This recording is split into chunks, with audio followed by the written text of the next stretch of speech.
السلام علیکم بچوں، ہم نے اپنی پچھلی ویڈیو میں کیا پڑھا تھا حمد کے بارے میں. تو آج ہم ایک دفعہ پھر سے ریوائز کرتے ہیں اور پھر ہم اگلے مشق کی طرف چلیں گے.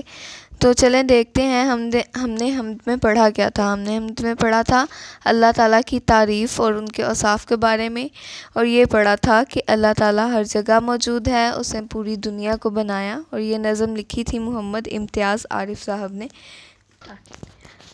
تو چلیں اب ہم اس کی مشق دیکھتے ہیں. مشق میں سب سے پہلا سوال ہے مندرجہ ذیل سوالات کے جوابات دیں.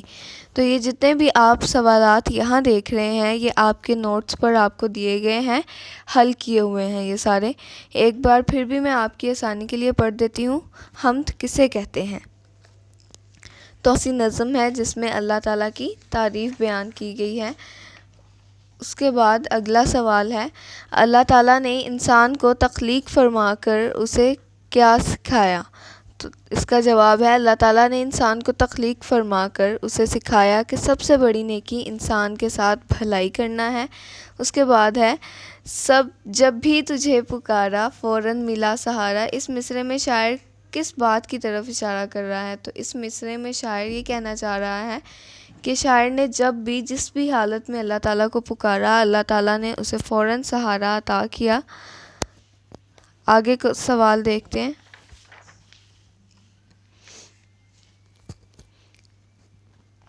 پرسکوت لمحہ، پرسکوت لمحے سے شاعر کی کیا مراد ہے؟ پرسکوت لمحہ سے شاعر کی مراد خاموش لمحہ ہے. مندرجہ ذیل الفاظ کو اپنے جملوں میں استعمال کریں. تو یہ بھی آپ کے نوٹس میں آپ دیکھ سکتے ہیں، جیسا کہ یہاں یہ آپ کو حل کر کے یہاں دیے گئے ہیں اور یہ آپ نے ایسے ہی یاد کرنے ہیں. آپ ان جملوں کو خود سے بنانے کی بھی کوشش کر سکتے ہیں اور یہ آپ کے لیے زیادہ بیسٹ ہے. آگے دیکھتے ہیں. متن کے مطابق مناسب لفظ لگا کر مصرعے مکمل کرنے ہیں. یہاں پہ آپ نے یہ میں آپ کے لیے پہلے ہی حل کر چکی ہوں انہیں. یا رب جہاں کی تو نے ہر چیز ہے بنائی، کوثار کر رہے ہیں یا رب تیری بڑائی. جب بھی تجھے پکارا فوراً ملا سہارا. خلوت ہو یا جلوت ہر جا تیری خدائی، ہر سمت تو ہی تو ہے یا رب تو کو بکو ہے. آگے سوال ہے، چوتھا سوال ہے آپ کا ایسے الفاظ جن کے معنی ایک دوسرے کے الٹ ہو متضاد الفاظ کہلاتے ہیں. جیسے یہاں پہ آپ کو مثال دی گئی ہے زمین آسمان، ان کے الفاظ کے متضاد لکھنے ہیں. لیکن بیٹا آپ نے یہ نہیں بھولنا کہ یہ جو آپ کو یہاں تعریف دی گئی ہے متضاد کی وہ آپ نے بالکل یاد کرنی ہے، اسے چھوڑ کے آگے نہیں بڑھنا. پہلے ہم یہ اچھے سے یاد کریں گے اور پھر ہم نیچے کی طرف جائیں گے، ٹھیک ہے؟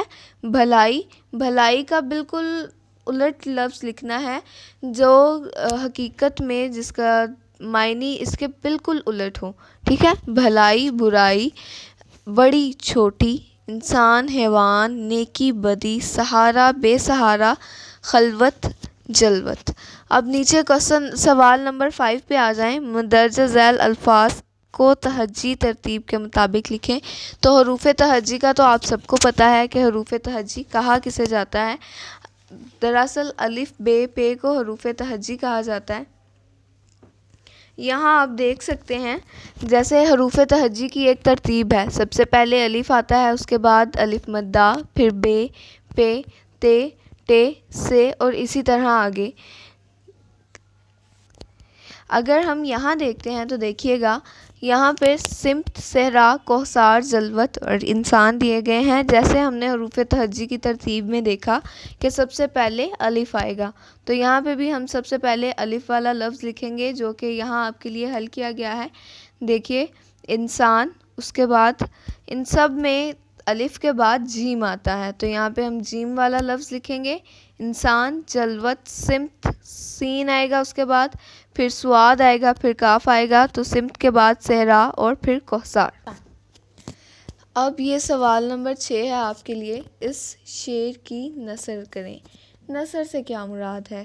آپ سب کو آئی تھنک نہیں پتہ، مجھے لگتا ہے جہاں تک کہ آپ کو اس کا اتنا مطلب نہیں پتہ، تو میں آپ کو بتاتی چلوں کہ نثر آپ جو بھی آپ شعر پڑھتے ہو اس کو اپنے لفظ میں جو آپ کو سمجھ میں آیا ہے اس کا مفہوم چھوٹا سا اس کا مفہوم لکھنا وہ نثر کہلائے گا.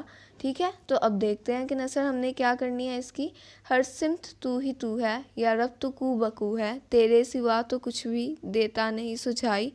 اب میں نے اس کا جواب آپ کی نوٹس میں بھی لکھ دیا ہے، آپ چاہیں تو وہاں سے دیکھ سکتے ہیں. دیکھیں اس شعر میں شاعر جو ہے وہ یہ کہنا چاہ رہا ہے کہ اللہ تعالیٰ ہر طرف موجود ہے، ہر وقت موجود ہے، اور اللہ تعالیٰ کے سوا شاعر کو کچھ بھی نظر نہیں آتا.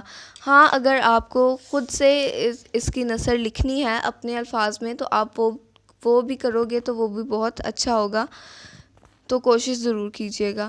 مندرجہ ذیل الفاظ کی املا درست کر کے لکھیں. املا تو آپ کو پتہ ہے کہ یہاں پہ دیکھیں لفظ صحرا، صحرا سواد سے سٹارٹ ہوتا ہے، یہاں انہوں نے سین سے لکھا ہوا ہے، تو سواد سے شروع کرنا ہے ہم نے، اور بلاک میں یہاں پہ خانے میں جو ہے صحیح لفظ لکھ دینا ہے، صحرا لکھ دینا ہے یہاں پہ.